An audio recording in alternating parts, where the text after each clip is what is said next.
Bismillahirrahmanirrahim. Sebelum kita memulai tutorial teknik audit berbantuan komputer mengenai uji PPN, alangkah baiknya kita mengenal rumus-rumus Microsoft Excel yang akan kita gunakan.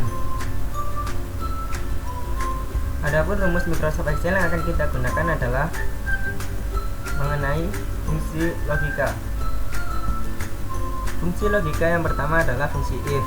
Fungsi if akan mengembalikan sebuah nilai jika kondisi yang diuji benar atau true, dan mengembalikan sebuah nilai lainnya jika kondisi yang diuji salah atau false.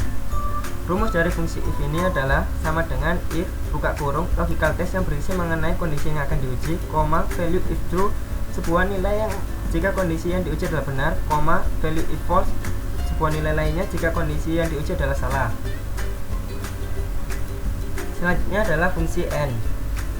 Fungsi and digunakan untuk mengecek dua kriteria atau lebih. Jika kedua-keduanya atau semuanya benar, maka akan menghasilkan nilai true. Jika salah satu kriteria ada yang salah, maka menghasilkan nilai false. Rumus dari fungsi and ini adalah sama dengan and buka kurung logical 1 berisi mengenai kriteria pertama, logical 2 berisi mengenai kriteria kedua, titik untuk kriteria selanjutnya, tutup kurung. Dan yang terakhir adalah fungsi or.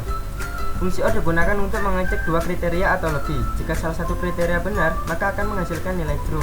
Jika semua kriteria salah, maka akan menghasilkan nilai false.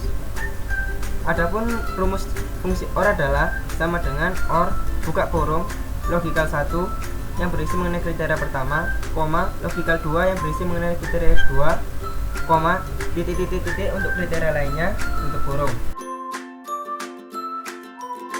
Jadi hari ini kami akan menunjukkan cara atau langkah-langkah untuk menguji pajak pertambahan nilai.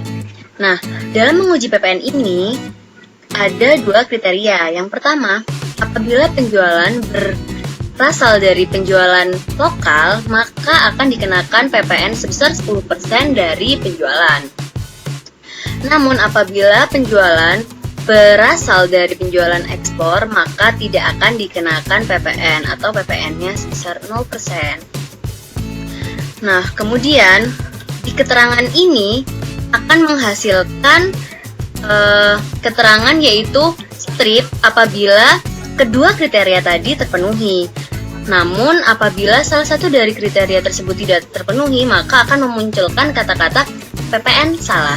Nah, berikut akan kami tuliskan rumus-rumusnya.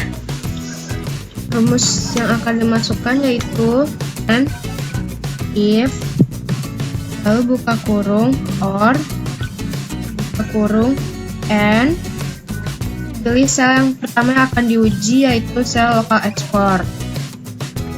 Nah, untuk kriteria pertama, apabila dia lokal, dan sel yang kedua jumlah PPN-nya G2 sama dengan 10% dari penjualan atau E2, kan nanti akan menghasilkan keterangan true atau benar. Nah, untuk kriteria yang kedua yaitu sel lokal ekspor lagi F2, apabila dia ekspor dan jumlah PPN-nya G2 harus sama dengan 0. Nah, nanti apabila kedua kriteria tersebut salah satunya salah atau dua-duanya salah, maka akan menghasilkan keterangan PPN salah. Lalu apabila kedua keterangan tersebut benar, maka akan menghasilkan keterangan strip yang berarti tidak ada kesalahan atau benar. Nah, hasilnya adalah untuk nomor delivery order yang pertama, penjualan yang pertama itu hasilnya benar. Pengujian PPN benar karena dia berasal dari penjualan lokal dan jumlah PPN-nya sesuai dengan 10% dari penjualan. Nah, maka kita klik 2 kali. Nah, untuk hasil berikutnya di sel keempat PPN salah, itu dikarenakan dia penjualan ekspor tetapi dikenakan PPN, padahal seharusnya tidak dikenakan PPN. Nah, untuk yang sel kelima, PPN-nya salah karena dia penjual ekspor seharusnya tidak dikenakan PPN, namun ini dikenakan PPN, dan jumlah PPN-nya juga tidak sesuai dengan 10% dari penjualan. Lalu sel yang ke-21 juga ada kesalahan dikarenakan dia penjualan lokal. Seharusnya dikenakan PPN 10%, tapi di sini tidak dikenakan. Nah, berikut adalah tutorial untuk pengujian